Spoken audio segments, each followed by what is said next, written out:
Bismillahirrahmanirrahim. Assalamualaikum warahmatullahi wabarakatuh. Sahabat yang beriman, doa merupakan senjata ampuh bagi setiap orang yang beriman.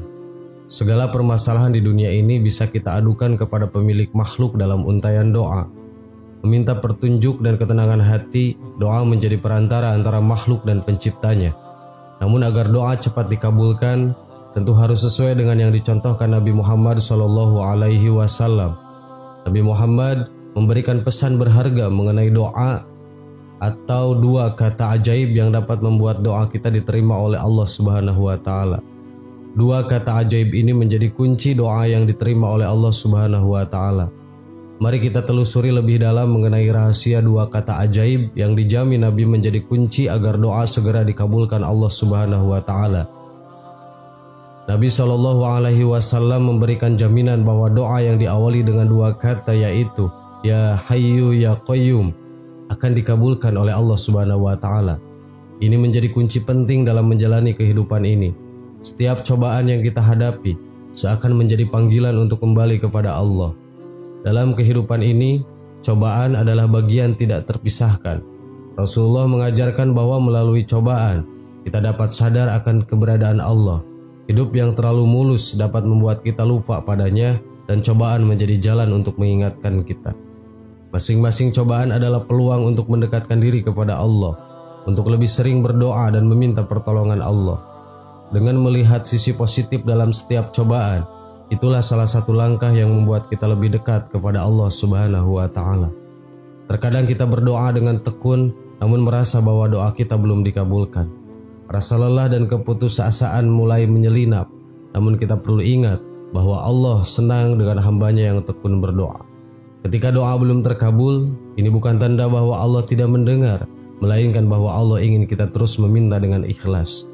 Allah senang mendengar tangisan hambanya saat meminta. Oleh karena itu kita perlu untuk menerus meminta kepada Allah dengan cara yang tulus, bahkan dengan menangis jika perlu. Allah adalah yang maha mengetahui, dan Dia mengetahui kapan waktu yang tepat untuk menjawab doa kita. Rasulullah SAW memberikan nasihat untuk selalu mengingat Allah di saat tenang, di saat senang. Ingatlah Allah di waktu bahagia dan Allah akan mengenalimu di saat kamu merasa kesempitan.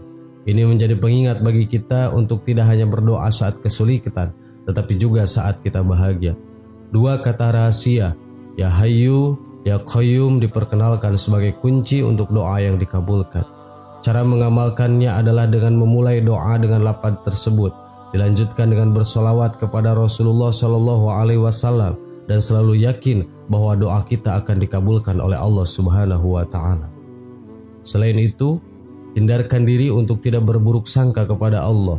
Jika doa belum terkabul, bersabarlah dan yakinlah bahwa Allah akan mengabulkannya pada waktu yang tepat.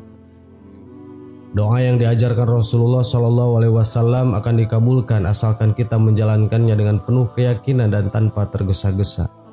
Mencontoh kisah para nabi agar doa terkabul.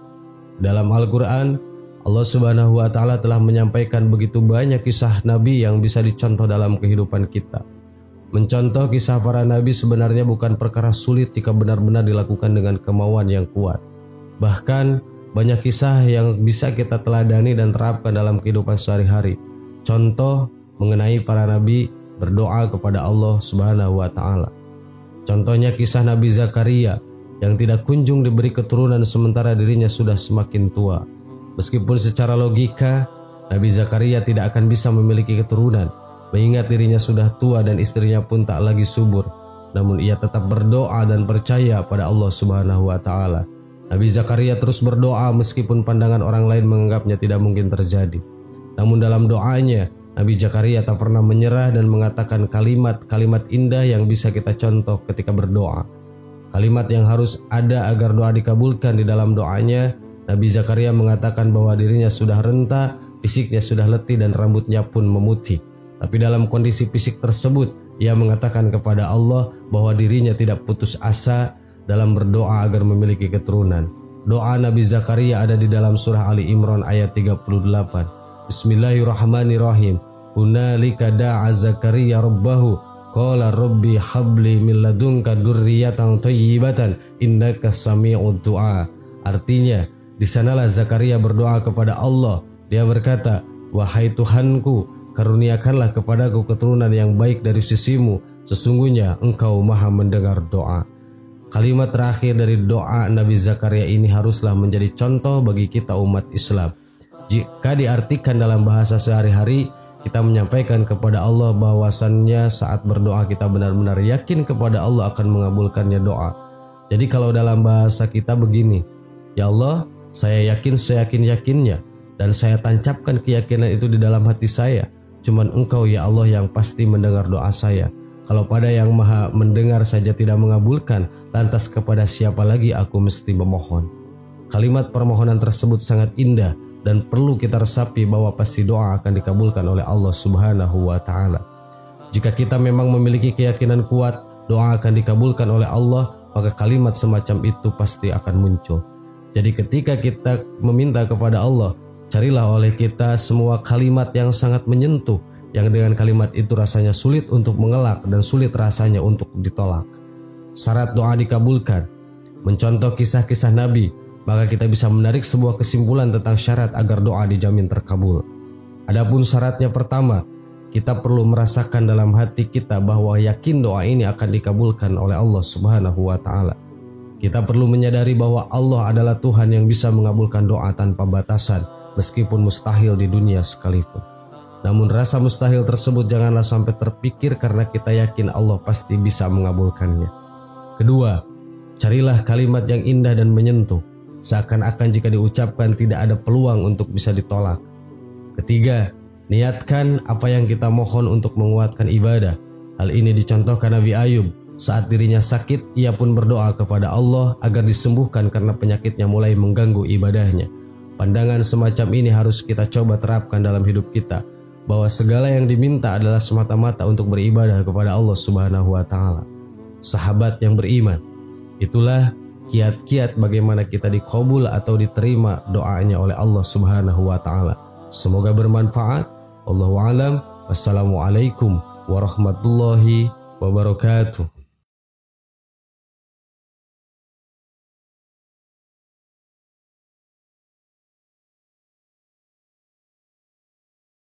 Subhanallah walhamdulillah wa la ilaha illallah wallahu akbar. Subhanallah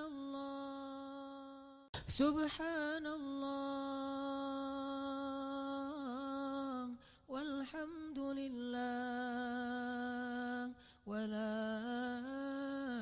ilaha illallah wallahu akbar. Subhanallah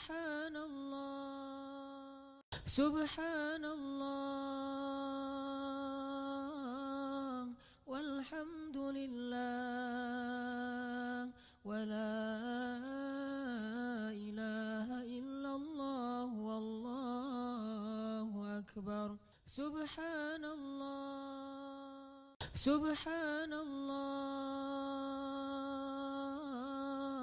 walhamdulillah wa la ilaha illallah wallahu akbar. Subhanallah.